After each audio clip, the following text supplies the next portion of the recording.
ಬಿಸಿಯಾಗಿರೋ cooker ಬಿರಿಯಾನಿನ ಮನೆಯಲ್ಲೇ ಅರ್ಧ ಗಂಟೆಯಲ್ಲಿ ಮಾಡ್ಕೊಳ್ಬಹುದು.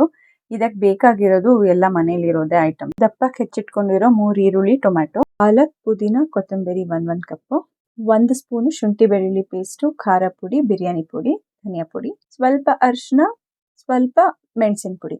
ಸ್ಟವ್ ಮೇಲೆ ಕುಕ್ಕರ್ ಇಟ್ಟು ಅದು ಬಿಸಿ ಆದ್ಮೇಲೆ 1 ಕಪ್ ಎಣ್ಣೆ ಹಾಕೋಬೇಕು. ಪಲಾವ್ ಸಾಮಾನು ಎಲ್ಲ ಹಾಕೊಂಡು ಹೆಚ್ಚಿಟ್ಕೊಂಡಿರೋ ಈರುಳ್ಳಿ ಹಾಕೋತಾ ಇದ್ದೀನಿ. ರುಚಿಗೆ ತಕ್ಕಷ್ಟು ಉಪ್ಪು, ಶುಂಠಿ ಬೆಳ್ಳುಳ್ಳಿ ಪೇಸ್ಟ್ ಹಾಕೊಂಡು ಹಸಿ ವಾಸನೆ ಹೋಗೋವರೆಗೂ ಫ್ರೈ ಮಾಡ್ಕೊಳ್ಳಿ. ಇವಾಗ 1 ಕಪ್ ಕೊತ್ತಂಬರಿ, ಪುದೀನ, ಪಾಲಕ್ ಹಾಕೋತಾ ಇದ್ದೀನಿ.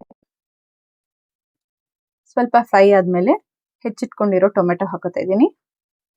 ಟೊಮೆಟೊ ಸ್ವಲ್ಪ ಮೆತ್ತಗಾದ್ಮೇಲೆ ಪುಡಿಗಳನ್ನೆಲ್ಲ ಹಾಕೊಳ್ಳೋಣ. ಪುಡಿಗಳು ಹಾಕುವಾಗ ಗ್ಯಾಸ್ ಸ್ಟವ್ ಕಮ್ಮಿ ಮಾಡ್ಕೊಳ್ಳಿ. ಎಲ್ಲ ಮಿಕ್ಸ್ ಮಾಡ್ಕೊಂಡ್ಮೇಲೆ 1/2 ಕಪ್ ಮೊಸರು ಹಾಕೋತಾ ಇದ್ದೀನಿ. ಮತ್ತೆ ಎಲ್ಲ ಮಿಕ್ಸ್ ಮಾಡಿಕೊಂಡು ಎಣ್ಣೆ ಬಿಟ್ಕೊಳ್ಳೋವರೆಗೂ ವೇಟ್ ಮಾಡಬೇಕು. ಈಗ ಚೆನ್ನಾಗಿ ಎಣ್ಣೆ ಬಿಟ್ಕೊಂಡಿದ್ದೆ. ಅರ್ಧ kg ಚಿಕನ್ ತೊಳೆದಿಟ್ಕೊಂಡಿದ್ದೆ, ಅದನ್ನು ಹಾಕೋತಾ ಇದ್ದೀನಿ. ಚಿಕನ್ ಪೀಸಸ್ ಎಲ್ಲ ಮಸಾಲೆ ಜೊತೆಗೆ ಚೆನ್ನಾಗಿ ಮಿಕ್ಸ್ ಮಾಡಿ, ಮಸಾಲೆನಲ್ಲಿ ಚಿಕನ್ ಚೆನ್ನಾಗಿ ಬೇಯಬೇಕು. ಆವಾಗಲೇ ಅದರ ರುಚಿ ಎಲ್ಲ ಪೀಸಸ್ ಹಿಡಿಯೋದು. ಈ ಥರ ಚೆನ್ನಾಗಿ ಮಿಕ್ಸ್ ಮಾಡ್ಕೊಂಡ್ಮೇಲೆ 1-2 ನಿಮಿಷ ಬಿಡಿ. ತಳ ಹತ್ತುತ್ತಾ ಇದೆ ಅಂತ ಅನ್ಸಿದ್ರೆ ಒಂದು ಸ್ವಲ್ಪ ನೀರು ಹಾಕೊಳ್ಳಿ. ಚಿಕನ್ ಬೇಯೋಕ್ಕೂ ಸ್ವಲ್ಪ ನೀರು ಬೇಕಾಗುತ್ತೆ. 1-2 ನಿಮಿಷ ಮುಚ್ಚಳ ಉಲ್ಟಾ ಮುಚ್ಚಿಬಿಟ್ಟು ಚಿಕನ್ ಪೀಸಸ್ನ ಬೇಯೋಕೆ ಬಿಡಿ. ಮಧ್ಯದಲ್ಲಿ ತೆಗೆದು ಚೆಕ್ ಮಾಡ್ಕೊಳ್ಳಿ, ಇಲ್ಲಾಂದ್ರೆ ತಳ ಹತ್ತು ಬಿಡುತ್ತೆ. ಆಗಾಗ ಈ ಥರ ಚೆಕ್ ಮಾಡಿಕೊಂಡು ಮಸಾಲೆನ ಮಿಕ್ಸ್ ಮಾಡ್ಕೊತಾ ಇರಬೇಕು, ಇಲ್ಲಾಂದ್ರೆ ತಳ ಹತ್ತು ಬಿಡುತ್ತೆ. ನಾನು ಯಾವ ಗ್ಲಾಸ್ನಲ್ಲಿ ಅಕ್ಕಿ ನೆನೆಸಿಟ್ಟಿದ್ನೋ ಅದೇ ಗ್ಲಾಸಲ್ಲಿ ನೀರು ಹಾಕೋತಾ ಇದ್ದೀನಿ. ಕುಕ್ಕರ್ ಇಡೋವಾಗ ನಾನು ಈ ಗ್ಲಾಸಲ್ಲಿ 2 ಗ್ಲಾಸ್ ಅಕ್ಕಿನ ತೊಳೆದು ನೆನೆಸಿಟ್ಕೊಂಡಿದ್ದೆ. ಸೊ ಅದೇ ಗ್ಲಾಸಲ್ಲಿ 4 ಗ್ಲಾಸ್ ನೀರು ಹಾಕೋತಾ ಇದ್ದೀನಿ. ಇದು ಅರ್ಧ kg ಚಿಕನ್ ಬಿರಿಯಾನಿ ಆಗಿರೋದ್ರಿಂದ 2 ಗ್ಲಾಸ್ ಅಕ್ಕಿಗೆ 4 ಗ್ಲಾಸ್ ನೀರು. ನೀರು ಹಾಕಿದ್ಮೇಲೆ ಈ ಥರ ಚೆನ್ನಾಗಿ ಮಿಕ್ಸ್ ಮಾಡಿಕೊಂಡು ನೀರು ಕುದಿಯೋವರೆಗೂ ವೆಯ್ಟ್ ಮಾಡಿ. ಇವಾಗ ನೀರು ಕುದೀತಾ ಇದೆ, ನೋಡ್ತಾ ಇರ್ಬೋದು. ಅಕ್ಕಿ ಹಾಕ್ಕೊಳ್ಳೋಣ. ಯಾವ ಗ್ಲಾಸಲ್ಲಿ ನೀರು ಹಾಕೊಂಡಿದ್ನೋ ಅದೇ ಗ್ಲಾಸಲ್ಲಿ ತೊಗೊಂಡಿದ್ದೆ ಅಂತ ಹೇಳಿದೆ ಅಕ್ಕಿ. ಅದೇ ಅಕ್ಕಿ ಹಾಕೋತಾ ಇದ್ದೀನಿ.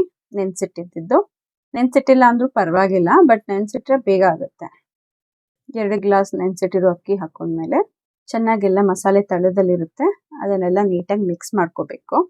ಮಿಕ್ಸ್ ಮಾಡ್ಕೊಂಡ್ಮೇಲೆ ಕುಕ್ಕರ್ ಮುಚ್ಚಳನ ಕ್ಲೋಸ್ ಮಾಡಬೇಕು.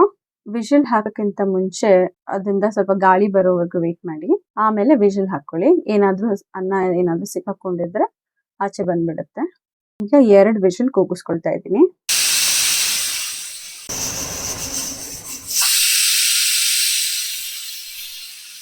ಎರಡು ವಿಷಲ್ ಆದಮೇಲೆ ಒಂದು ಸ್ವಲ್ಪ ವೆಯ್ಟ್ ಮಾಡಿ ಕುಕ್ಕರ್ ಆರೋವರೆಗೂ. ಈಗ ಓಪನ್ ಮಾಡೋಣ. ಕುಕ್ಕರ್ ಆರಿದೆ. ಆಹಾ, ಘಮ ಘಮ ಅಂತಿದೆ. ಇದಕ್ಕೆ 1 ಸ್ಪೂನ್ ತುಪ್ಪ ಸೇರಿಸ್ಕೊಂಡ್ರೆ ಇನ್ನೂ ಸೂಪರ್ ಆಗಿರುತ್ತೆ. ಹಾಗೆ ಮೇಲ್ವೊಂದು ತುಪ್ಪ ಹಾಕೊಂಡು ಮಿಕ್ಸ್ ಮಾಡ್ಕೊಳ್ಳಿ.